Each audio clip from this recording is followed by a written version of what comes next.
Hello and welcome to my video all about how to make a green satin cushion cover with a gold foil pattern. I'm going to be making an envelope style cushion cover for this because it's the simplest to sew, and I chose a satin fabric to match the shine of the gold foil. Here is a list of all the supplies you're going to need. I'm personally going to be using a cushion insert that measures 12 by 15.5 inches. And I'm going to be using a bottle green Duchess satin fabric, which is 100% polyester.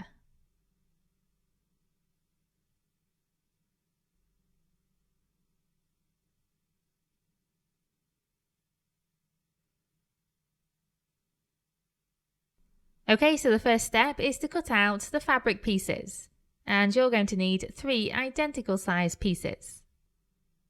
In order to work out the size of these fabric pieces, you need to add 2 times the seam allowance to the length and the width of your cushion insert size. So in my case, I bought a 12 by 15.5 inch cushion insert, and I'm going to be using a 1/2 inch seam allowance. So each of my fabric pieces will need to be 13 by 16.5 inches. I measured out this size of rectangle and drew the outline with a fabric pen. I then used a rotary cutter and metal ruler to cut along the lines. In order to make sure all of the pieces were the same, I then used the first piece of fabric as the template for the next 2. Next, you need to draw out the design you're going to make in gold foil. So use your ruler and fabric pen to mark the centre of the top and the bottom of one of the fabric pieces.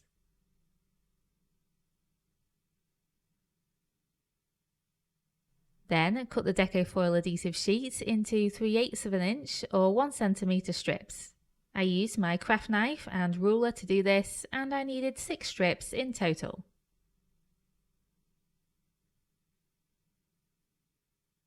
We now need to attach these strips onto this piece of fabric.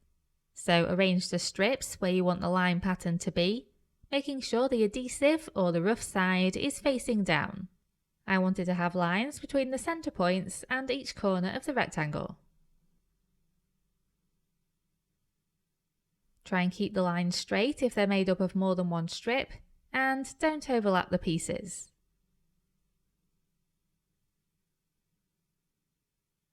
You'll need to mark which sections of the strips need to be removed to prevent them overlapping, and also mark where the strips overhang the fabric because you don't want the adhesive to stick to the ironing board underneath. Make sure you cut off all the excess adhesive.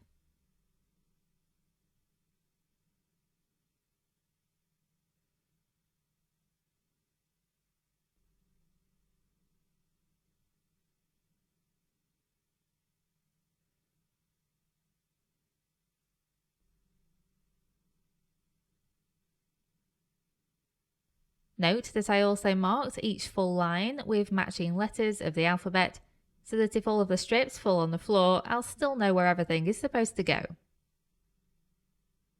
Then transfer the fabric and adhesive strips to the ironing board, making sure everything stays in place and the adhesive is rough side down.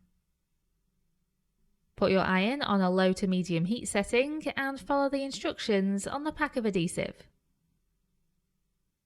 Included in the pack is a piece of parchment paper, and this needs to be placed carefully over the strips without moving them, so that it's always between the iron and the fabric. Hold the iron on every section of each adhesive strip for about 30 seconds. Repeat this for every section of the adhesive.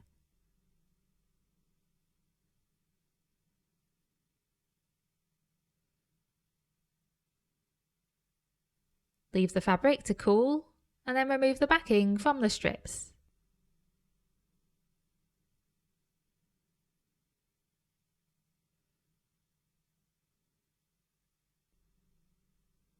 Now we've uncovered the adhesive, it's time to add the gold foil.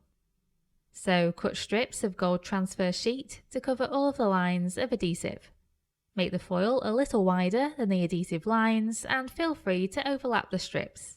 This time I needed 7 strips to cover all of the adhesive.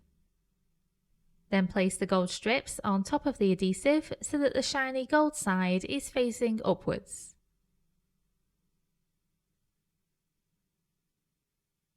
Then place the parchment paper over the foil and press with an iron. The same as we did with the adhesive, but this time press for a little bit longer, about 30 to 40 seconds. Do this for all sections of the foil and then leave it to cool. And finally, peel off the strips of gold foil to leave you with just the foil that's attached to the fabric.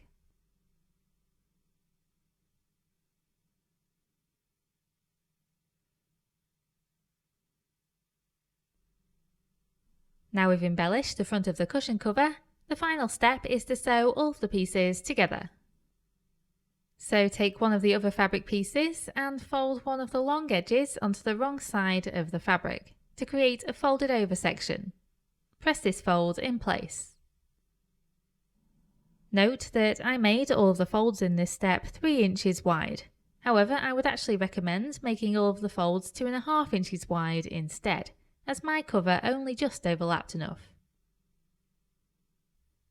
Fold the edge over again in the same direction and by the same amount and press with your iron. Basically, you're making a large double fold hem. Then do the same for the other plain piece of fabric.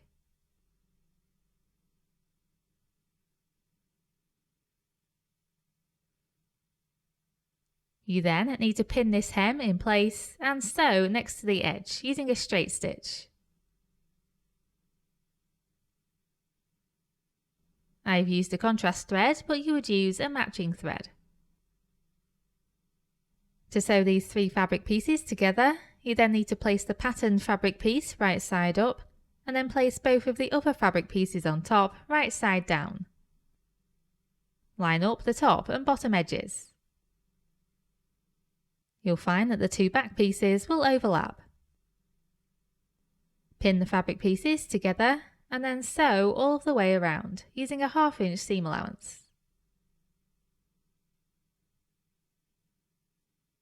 If you have pinking shears, you can now go around the edges to neaten them up a little bit, remove some bulk and help prevent further fraying.